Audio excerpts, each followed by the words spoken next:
ആകാശവാണി. നമസ്കാരം. പ്രാദേശിക വാർത്തകൾ വായിക്കുന്നത് കിരൺ ശങ്കർ.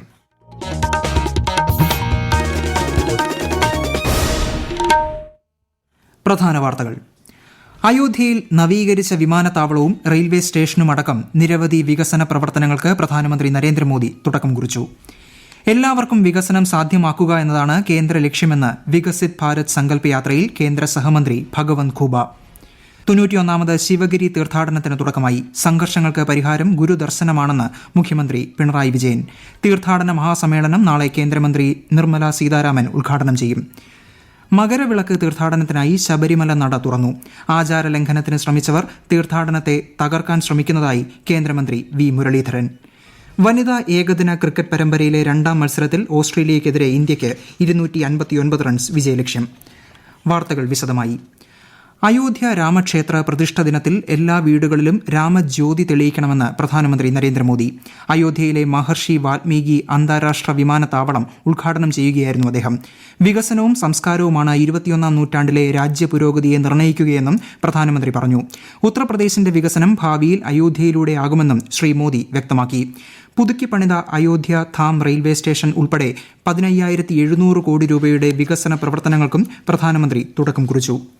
രാജ്യത്ത് 2 അമൃത് ഭാരത് ട്രെയിനുകളും 6 വന്ദേ ഭാരത് ട്രെയിനുകളും പ്രധാനമന്ത്രി നരേന്ദ്രമോദി ഫ്ളാഗ് ഓഫ് ചെയ്തു. ദർഭംഗ, ആനന്ദ് വിഹാർ, മാൽഡ, ബംഗളൂരു അമൃത് ഭാരത് ട്രെയിനുകളും ബംഗളൂരു കോയമ്പത്തൂർ, മംഗളൂരു മഡ്ഗാവ് ഉൾപ്പെടെയുള്ള വന്ദേ ഭാരത് ട്രെയിനുകളുമാണ് ഇന്ന് സർവീസ് ആരംഭിച്ചത്. കേന്ദ്ര പദ്ധതികളുടെ പ്രയോജനം എല്ലാവരിലും എത്തിക്കുന്നതിന് പ്രതിജ്ഞാബദ്ധമെന്ന് കേന്ദ്ര സഹമന്ത്രി ഭഗവന്ത് ഖൂബ. തൃശൂർ ജില്ലയിലെ പുതുക്കാട് പഞ്ചായത്തിൽ വികസിത് ഭാരത് സങ്കല്പ് യാത്രയിൽ സംസാരിക്കുകയായിരുന്നു അദ്ദേഹം. ജാതി മത വർഗ വർണ്ണഭേദമന്യേ എല്ലാവർക്കും വികസനം സാധ്യമാക്കുക എന്ന ലക്ഷ്യത്തോടെയാണ് കേന്ദ്ര സർക്കാർ പ്രവർത്തിക്കുന്നതെന്നും അദ്ദേഹം പറഞ്ഞു.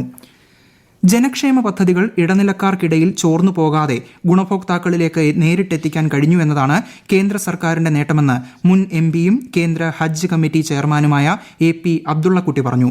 കോഴിക്കോട് ഏറാമലയിൽ വികസിത് ഭാരത് സങ്കല്പ് യാത്രാ സ്വീകരണ യോഗം ഉദ്ഘാടനം ചെയ്ത് സംസാരിക്കുകയായിരുന്നു അദ്ദേഹം. കേന്ദ്ര സർക്കാരിന്റെ ക്ഷേമ പദ്ധതികൾ എല്ലാ ജനവിഭാഗങ്ങളിലേക്കും എത്തിക്കുകയെന്ന ലക്ഷ്യത്തോടെ നടത്തുന്ന വികസിത് ഭാരത് സങ്കല്പ് യാത്രയ്ക്ക് ഇന്നും വിവിധ ജില്ലകളിൽ മികച്ച സ്വീകരണം. തിരുവനന്തപുരം ജില്ലയിലെ വാമനപുരം പഞ്ചായത്തിലെ വിവിധ കേന്ദ്രങ്ങളിൽ യാത്ര എത്തി. കൊല്ലം ചവറ, ആലപ്പുഴയിൽ ചിങ്ങോലി, കോട്ടയം ജില്ലയിലെ മരങ്ങാട്ടുപള്ളി, ഇടുക്കി ദേവികുളം, എറണാകുളം ജില്ലയിലെ മുളന്തുരുത്തി, തേവര ഗ്രാമപഞ്ചായത്തുകളിലായിരുന്നു ഇന്നത്തെ പര്യടനം. പാലക്കാട് കാരാക്കുറുശി ഗ്രാമപഞ്ചായത്തിലും കണ്ണൂരിൽ കൂത്തുപറമ്പ് മുനിസിപ്പാലിറ്റി, കണിച്ചാർ, പേരാവൂർ പഞ്ചായത്തുകളിലും പര്യടനം നടത്തി. വികസിത് ഭാരത് സങ്കല്പ് യാത്രയിലൂടെ വിവിധ കേന്ദ്ര പദ്ധതികളുടെ ഗുണഭോക്താക്കൾ തങ്ങളുടെ മികച്ച അനുഭവങ്ങൾ പങ്കുവെക്കുന്നു. തൃശൂർ ജില്ലയിലെ വികസിത് ഭാരത് സങ്കല്പ് യാത്രയ്ക്കിടെ കിസാൻ ക്രെഡിറ്റ് കാർഡ് പദ്ധതി ഗുണഭോക്താവായ ലോറൻസ് ആകാശവാണി വാർത്തകളോട്. എൻ്റെ പേര് ലോറൻസ്. ഞാനിവിടെ ഒരു മലബാർ കോക്കനട്ട് അഗ്രികൾച്ചർ ഫാം നടത്തുന്ന ആളാണ്. 10-27 കൊല്ലമായിട്ട് കേന്ദ്ര ബാങ്ക് നമ്മളെ സഹായിച്ചുകൊണ്ടിരിക്കുന്നത് പല വിധത്തിലും. അതുകൊണ്ട് നമ്മളെ ബിസിനസ്സും പുരോഗമിച്ചുകൊണ്ടിരുന്നത്. ഞാൻ മൊത്തത്തിൽ ഒരു കേര കർഷകനാണ്. ഒരുപാട് തൈകൾ ബാങ്കിൽ നിന്ന് ലോൺ എടുത്ത് വിത്ത് തേങ്ങ കളക്ട് ചെയ്തിട്ട് ഒരുപാട് സംസ്ഥാനങ്ങളിലേക്ക് ഞാൻ അയക്കുന്ന ഒരു വ്യക്തിയും കൂടിയാണ്. KCC loan, agriculture credit card, agriculture OD, നമ്മുടെ നഴ്സറിക്ക് ആവശ്യമായുള്ള കൊമേഴ്സുകൾ വാങ്ങിക്കാനുള്ള വണ്ടികൾ ഒക്കെ എല്ലാ സൗകര്യങ്ങളും കേന്ദ്ര ബാങ്ക് നമുക്ക് തന്നിട്ടുണ്ട്. ഗുരുചിന്തകൾ കാലാതീതമായി പ്രസക്തിയുള്ളതും ദേശാതീതമായി ആവശ്യം വരുന്നവയാണെന്നും മുഖ്യമന്ത്രി പിണറായി വിജയൻ. ശിവഗിരിയിൽ 91ാം തീർത്ഥാടനം ഉദ്ഘാടനം ചെയ്ത് സംസാരിക്കുകയായിരുന്നു അദ്ദേഹം. ജാതി മതഭേദമില്ലാതെ മനുഷ്യത്വത്തിന്റെ ഒരുമയാണ് ഗുരു ആഗ്രഹിച്ചത്. ലോകമെങ്ങും ഇന്നുണ്ടാകുന്ന സംഘർഷങ്ങളുടെ അടിസ്ഥാനം വംശീയ ചിന്തയാണെന്നും ഇതിന് പരിഹാരം ഗുരു സന്ദേശങ്ങളിലുണ്ടെന്നും മുഖ്യമന്ത്രി പറഞ്ഞു. ശിവഗിരിയിൽ നാളെ നടക്കുന്ന തീർത്ഥാടന മഹാസമ്മേളനം കേന്ദ്ര ധനമന്ത്രി നിർമ്മല സീതാരാമൻ ഉദ്ഘാടനം ചെയ്യും. ചിക്കൻ വിഭവങ്ങളുടെ സുരക്ഷിതത്വം ഉറപ്പാക്കാനായി സംസ്ഥാന വ്യാപകമായി ഭക്ഷ്യ സുരക്ഷാ വകുപ്പിന്റെ നേതൃത്വത്തിൽ പരിശോധന. ചിക്കൻ വിഭവങ്ങളിൽ അളവിൽ കൂടുതൽ കൃത്രിമ നിറങ്ങൾ ചേർക്കുന്നുവെന്ന പരാതിയെ തുടർന്നാണ് വ്യാപാര സ്ഥാപനങ്ങളിൽ പരിശോധനകൾ നടത്തിയത്. ആകാശവാണി തിരുവനന്തപുരം പ്രാദേശിക വാർത്താ വിഭാഗം അവതരിപ്പിക്കുന്ന പ്രത്യേക പരിപാടിയായ നല്ല വാർത്ത എല്ലാ ശനിയാഴ്ചയും വൈകുന്നേരം 6:40 പ്രക്ഷേപണം ചെയ്യുന്നതാണ്. ഇന്ന് 6:30 പ്രാദേശിക വാർത്തകൾക്ക് ശേഷം നല്ല വാർത്ത കേൾക്കാവുന്നതാണ്. ഈ വാർത്തകൾ ആകാശവാണിയിൽ നിന്ന്. പ്രതിമാസ റേഡിയോ പ്രഭാഷണ പരിപാടിയായ മൻ കി ബാത്തിലൂടെ പ്രധാനമന്ത്രി നരേന്ദ്രമോദി നാളെ ജനങ്ങളുമായി ആശയങ്ങൾ പങ്കുവെക്കും. മൻ കി ബാത്തിന്റെ 108ാം പതിപ്പാണിത്. രാവിലെ 11 ആകാശവാണിയുടെയും ദൂരദർശന്റെയും എല്ലാ ശൃംഖലകളിലും പരിപാടി തത്സമയം ലഭ്യമാകും. വിഴിഞ്ഞം തുറമുഖത്ത് 4ാമത്തെ കപ്പൽ തീരത്തെത്തി. ഇന്ന് രാവിലെ 11:18 ഷെൻഹുവ 15 വിഴിഞ്ഞത്ത് നങ്കൂരമിട്ടത്. തുറമുഖത്ത് സ്ഥാപിക്കേണ്ട ക്രെയിനുകളുമായാണ് ഷെൻഹുവ എത്തിയത്. കാലാവസ്ഥ അനുകൂലമാകുന്നതനുസരിച്ച് ക്രെയിനുകൾ ഇറക്കും. പുറമേ നിന്നും കേരളത്തിലേക്ക് വരുന്ന സഞ്ചാരികൾക്ക് സംസ്ഥാനത്തെ വിവിധ വിനോദസഞ്ചാര മേഖലകളിൽ വേഗത്തിൽ എത്തിപ്പെടാനായി ഹെലി ടൂറിസം പദ്ധതി നടപ്പാക്കുമെന്ന് മന്ത്രി PA മുഹമ്മദ് റിയാസ് കോഴിക്കോട് പറഞ്ഞു. ഇതിനായി ഹെലികോപ്റ്റർ ഓപ്പറേറ്റർ ഏജൻസികളുമായി ചർച്ച നടത്തി ഏകോപനം നിർവഹിക്കും. നിലവിലുള്ള ഹെലിപാഡുകൾ കോർത്തിണക്കിയുള്ള സർവീസുകൾ വിഭാവനം ചെയ്യുമെന്നും മന്ത്രി പറഞ്ഞു. മകരവിളക്ക് മഹോത്സവത്തിനായി ശബരിമല നട തുറന്നു. ജനുവരി 15 മകരവിളക്ക് നടക്കും. സന്നിധാനത്ത് പോലീസിന്റെ 5ാം ബാച്ച് ചുമതലയേറ്റു. കൂടുതൽ വിവരങ്ങളുമായി ആകാശവാണി പത്തനംതിട്ട ജില്ലാ പ്രതിനിധി ശ്രീജി S. ശ്രീധർ.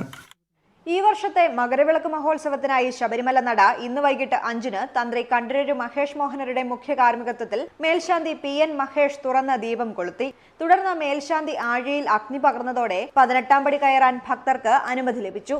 നല്ല തിരക്കാണ് ഇന്ന് സന്നിധാനത്ത് അനുഭവപ്പെട്ടത്. മണ്ഡലകാലത്തുണ്ടായ അപ്രതീക്ഷിത തിരക്ക് മുന്നിൽ കണ്ട് വേണ്ട സജ്ജീകരണങ്ങൾ ഒരുക്കിയാണ് ദേവസ്വം ബോർഡും പോലീസും പ്രവർത്തിക്കുന്നത്.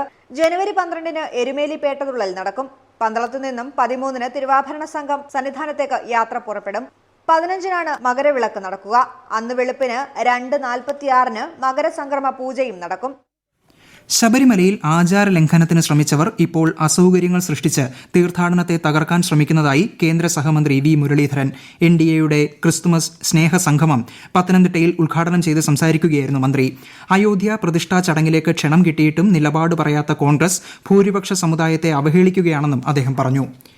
ശബരിമലയിൽ മണ്ഡലകാലത്ത് സർക്കാരിനും ദേവസ്വത്തിനുമുണ്ടായ വീഴ്ചകൾ പരിഹരിച്ച് മകരവിളക്ക് തീർത്ഥാടനത്തിന് കുറ്റമറ്റ ക്രമീകരണങ്ങൾ ഉറപ്പാക്കുന്നതിന് ആവശ്യമായ നടപടികൾ സ്വീകരിക്കണമെന്നാവശ്യപ്പെട്ട് മുഖ്യമന്ത്രിക്ക് പ്രതിപക്ഷ നേതാവ് VD സതീശൻ കത്ത് നൽകി. റോഡിൽ തടഞ്ഞ് ഭക്തജനങ്ങളെ കൊടിയ ദുരിതത്തിലേക്ക് തള്ളിവിടുന്ന പോലീസ് രാജിന് അടിയന്തരമായി അറുതി വരുത്തണമെന്നും പ്രതിപക്ഷ നേതാവ് കത്തിൽ ആവശ്യപ്പെട്ടു.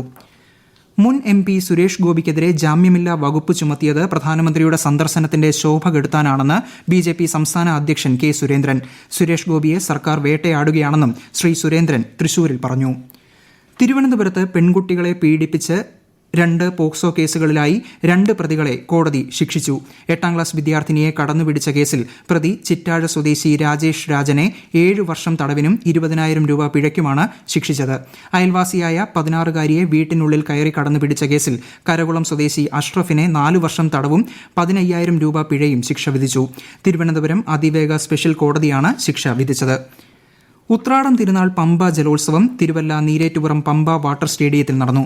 പരിപാടിയുടെ ഉദ്ഘാടനം കേന്ദ്ര വിദേശകാര്യ സഹമന്ത്രി V. മുരളീധരൻ നിർവഹിച്ചു. സംസ്ഥാനത്ത് നാളെ രാത്രി 8 മുതൽ മറ്റന്നാൾ പുലർച്ചെ 6 വരെ പെട്രോൾ പമ്പുകൾ അടച്ചിടും. സംസ്ഥാനത്തെ വിവിധ ജില്ലകളിലായി പെട്രോൾ പമ്പുകൾക്ക് നേരെ നടക്കുന്ന ഗുണ്ട ആക്രമണത്തിൽ പ്രതിഷേധിച്ചാണ് നടപടി. പ്രശ്ന പരിഹാരമുണ്ടായില്ലെങ്കിൽ മാർച്ച് 10 മുതൽ രാത്രി 10 മണിവരെ മാത്രമേ പമ്പുകൾ പ്രവർത്തിക്കുകയുള്ളൂവെന്നും അസോസിയേഷൻ വ്യക്തമാക്കി. KSRTCയുടെ ഉടമസ്ഥതയിലുള്ള 14 യാത്രാ ഫ്യൂവൽസ് ഔട്ട്ലെറ്റുകളും നാളെ 24 മണിക്കൂറും പ്രവർത്തിക്കുമെന്ന് KSRTC അറിയിച്ചു. ഇന്ത്യ ഓസ്ട്രേലിയ വനിതാ ഏകദിന ക്രിക്കറ്റ് പരമ്പരയിലെ 2ാം മത്സരത്തിൽ ഓസ്ട്രേലിയക്കെതിരെ ഇന്ത്യയ്ക്ക് 259 റൺസ് വിജയലക്ഷ്യം. ടോസ് നേടിയ ഓസ്ട്രേലിയ നിശ്ചിത 50 ഓവറിൽ 8 വിക്കറ്റ് നഷ്ടത്തിൽ 258 റൺസ് എടുക്കുകയായിരുന്നു. മറുപടി ബാറ്റിംഗിനിറങ്ങിയ ഇന്ത്യ ഒടുവിൽ വിവരം ലഭിക്കുമ്പോൾ 15 ഓവറിൽ 1 വിക്കറ്റ് നഷ്ടത്തിൽ 70 റൺസ് എന്ന നിലയിലാണ്. പ്രധാന വാർത്തകൾ വീണ്ടും. അയോധ്യയിൽ നവീകരിച്ച വിമാനത്താവളവും റെയിൽവേ സ്റ്റേഷനുമടക്കം നിരവധി വികസന പ്രവർത്തനങ്ങൾക്ക് പ്രധാനമന്ത്രി നരേന്ദ്രമോദി തുടക്കം കുറിച്ചു. എല്ലാവർക്കും വികസനം സാധ്യമാക്കുക എന്നതാണ് കേന്ദ്ര ലക്ഷ്യമെന്ന് വികസിത് ഭാരത് സങ്കല്പ് യാത്രയിൽ കേന്ദ്ര സഹമന്ത്രി ഭഗവന്ത് ഖൂബ. 91ാമത് ശിവഗിരി തീർത്ഥാടനത്തിന് തുടക്കമായി. മകരവിളക്ക് തീർത്ഥാടനത്തിനായി ശബരിമല നട തുറന്നു. വനിതാ ഏകദിന ക്രിക്കറ്റ് പരമ്പരയിലെ 2ാം മത്സരത്തിൽ ഓസ്ട്രേലിയക്കെതിരെ ഇന്ത്യയ്ക്ക് 259 റൺസ് വിജയലക്ഷ്യം. പ്രാദേശിക വാർത്തകൾ കഴിഞ്ഞു. അടുത്ത വാർത്താ പ്രക്ഷേപണം 7:25-ന്.